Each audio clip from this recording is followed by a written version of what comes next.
السلام علیکم ورحمۃ اللہ وبرکاتہ۔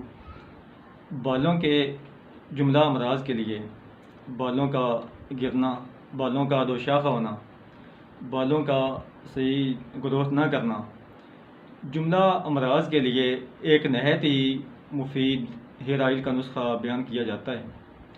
اور یقین جانیں کہ یہ جو نسخہ جات بیان کیے جا رہے ہیں، بتلائے جا رہے ہیں، یہ نسخہ جات جو ہیں یہ معمول مطب ہیں۔ ان کو بارہا بنایا گیا ہے، استعمال کروایا گیا ہے اور ان کے شاندار نتائج حاصل کیے گئے ہیں، بشرطے کہ تمام اجزاء جو ہیں، تمام چیزیں جو ہیں وہ بالکل خالص ہوں، ان کے اندر کسی قسم کی جو ہے کمی بیشی نہ ہو۔ تو چلتے ہیں نسخہ کے اجزاء کی طرف۔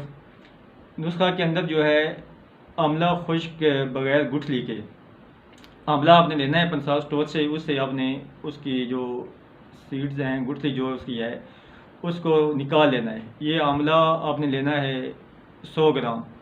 اس کے بعد برہمی بوٹی خشک، یہ بھی آپ نے 100 گرام لینی ہے۔ ناگر موتھا، یہ بھی آپ نے 100 گرام لینا ہے۔ اس کے بعد ہے بال چھڑ، یہ آپ نے 15 گرام لینی ہے۔ دھنیا خشک 100 گرام، مہندی کے پتے خشک یہ بھی 100 گرام، جڑ پان 100 گرام، خس یہ بھی آپ نے 100 گرام لینی ہے۔ اس کے بعد بھنگرا سفید خشک، یہ بھی آپ نے 100 گرام لینا ہے۔ اور آخری چیز جو ہے اس کے اندر ہے وہ ہے برادہ سندل اصلی 100 گرام۔ یہ تمام چیزیں جو ہے پنسا اسٹور سے بآسانی مل سکتی ہیں۔ صرف ایک چیز جو ہے بھنگرا سفید، یہ آپ کو تھوڑا تلاش کرنا پڑے گا، اس کی میں آپ کو شناخت کروا دوں گا۔ یہ خود رو بوٹی ہے، بڑی بہتات کے ساتھ، بڑی کثرت کے ساتھ یہ پیدا ہوتی ہے۔ یہ جو ندی نالے ہوتے ہیں، تالاب کے کنارے ہوتے ہیں اور کھیتوں کو جانے والی جو نالیاں ہوتی ہیں ان کی سائڈوں پہ یہ بوٹی بڑی کثرت کے ساتھ پیدا ہوتی ہے۔ تو یہ بھی بالوں کے لیے نہایت مفید چیز ہے۔ تو اب کرنا یہ ہے کہ ان تمام اشیاء کو موٹا موٹا کوٹ کر 5 کلو پانی کے اندر، سادہ پانی کے اندر آپ نے اس کو بھگو دینا ہے۔ جب آپ اس کو بھگو دیں گے تو 1 دن اور 1 رات اس کو ویسے ہی پڑا رہنے دیں۔ اس کے بعد خالص تلوں کا تیل 5 کلو آپ نے لینا ہے۔ یہ جو مرکب آپ نے پانی کے اندر بھگو کر رکھا ہے اس کو آپ نے چھان لینا ہے۔ چھاننے کے بعد وہ جو پانی ہوگا اس کا، اس کے اندر آپ نے 5 کلو جو ہے تلوں کا تیل خالص وہ آپ نے اس کے اندر ڈال دینا ہے۔ ڈال کر اس کو چولہے پہ چڑھا دینا ہے، دھیمی آنچ پہ اس کو پکاتے رہنا ہے۔